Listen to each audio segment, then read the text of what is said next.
All right, so you've made your bottle with Kevin in tutorial number 2, and it probably doesn't look exactly like this because your splines might be different than mine.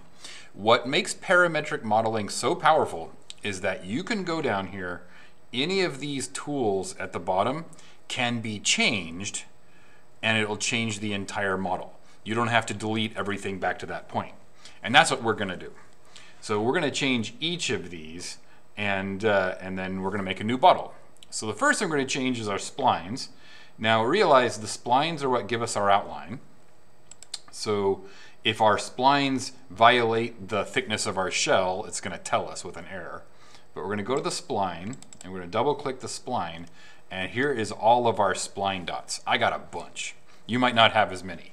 But we can mess around with the splines, and we can make them bigger, wider, thinner, thicker, whatever, okay?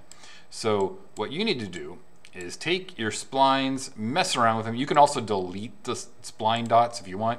If you put your mouse on it and then right click, you can actually add splines, insert splines, insert spline points. But what you need to do is just make yourself a wacky bottle. You can decide what it looks like. Do understand that you are eventually going to be 3D printing this. So if you do something like that, where you have a big gap, the 3D print is going to require some supports. So don't do that. So give it, realize it doesn't want to print an error. Okay, so there's our funky, ugly bottle. Let's give it a big old bulbous bottom at the bottom here. Okay, so we've done that, and we click Sketch, and now you got a new bottle. So, and it says, hey, you can't shell this, and you can't fillet this either because it's too big. So right click, boom, sorry, Control Z, boom, and we now go back to our splines. If we right click, we can change all the changes we made, and each Control Z allows us to change a new spline. Okay, so simply go in, edit sketch, mess around with our splines a little bit, just as long as your new bottle is a little bit different than the bottle you submitted for the previous exercise. Done. Okay, next, the revolve. This is where things get really interesting. If you, when we revolved it, it automatically revolves 360. We don't want to do it. We want to revolve it to less. So 180, of course, would be half a circle.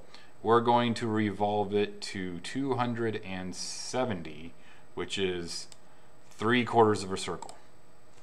And that's what it looks like.